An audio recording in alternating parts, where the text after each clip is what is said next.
Some 20 years ago, after watching the stock market crater for 3 straight years and seeing my clients' money I had invested in the stock market crater as well, I decided to take the advice of Henry Beckwith and go where they ain't.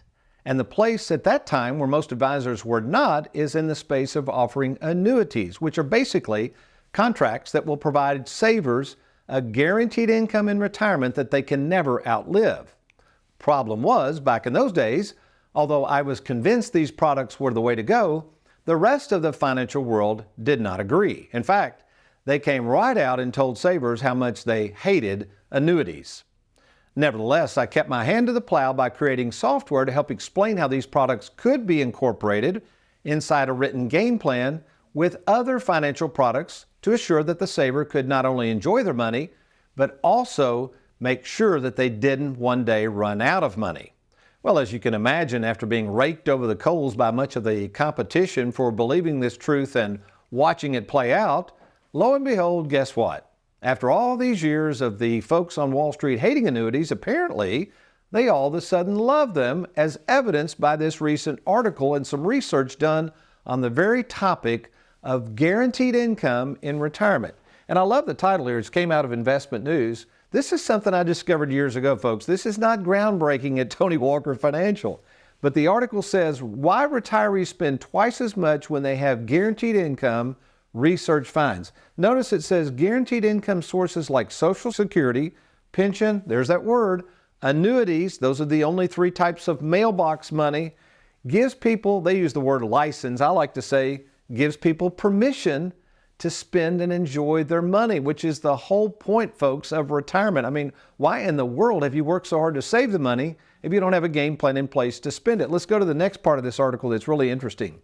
It says the reason is that people think about guaranteed income sources differently than savings. Now, this is true, and I saw this play out with my granddad years ago when he elected his pension from Bell South.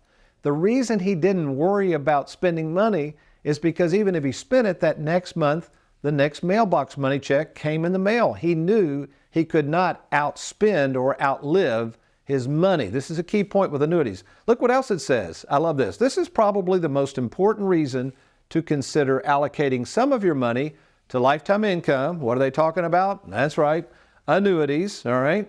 Then it goes on to say having more of your wealth that is protected or guaranteed for life. What's that? Yep, more talk about annuities. Again, folks, they really hate to admit this, but this is all about annuities.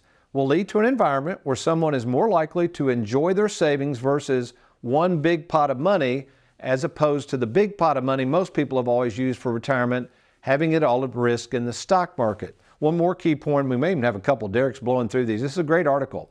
A factor that makes spending from savings difficult is what? Fear of the unknown. Folks, the stock market, as much as I love to have some of our clients' money in the stock market, you can't, if you're a saver, have all your money in the market in retirement. It's too much of an unknown. And as far as I can tell, most people don't want to go through another downturn and have to go back to work. Again, when you're in retirement, you have to look at money totally different. Principal protection has to be a key player in the game. Look at this. It's really hard to know how much you can spend from a portfolio. What they're saying here is, let's say you have $500,000 and that thing's bouncing all over the place. You are not going to give yourself permission to spend the money because you don't know how much it's going to be there next week, next month, next year, and whether it's going to run out. So yes, what happens is if you leave your money in the stock market and you're a saver, you will be afraid to spend your money. I learned this over the years, and it is a truism. Next point, your goal, I like this, is not asset preservation. If the client wants to live better, your goal is to create a plan that helps them live a better lifestyle. This is what I wrote about in the recent book, Live Well, Die Broke, folks. The goal is to use and enjoy this money before it's too late. The only way you can comfortably do that and sleep better at night, something we call sleep insurance, is to have some of your money in place with annuities. And finally, I'm going to close out with this one. Don't consider guaranteed income. What's that? That's obviously annuities. Options for clients. They need to think about having all their expenses covered by an annuity. Now, I may or may not agree with this, but what they're saying is have at least a guaranteed income coming in from annuities, not a bad idea, to at least cover your fixed expenses. Thanks for watching. We hope you enjoyed that video. If you'd like, check out these other clips. And be sure to hit that like button and that subscribe button for more videos.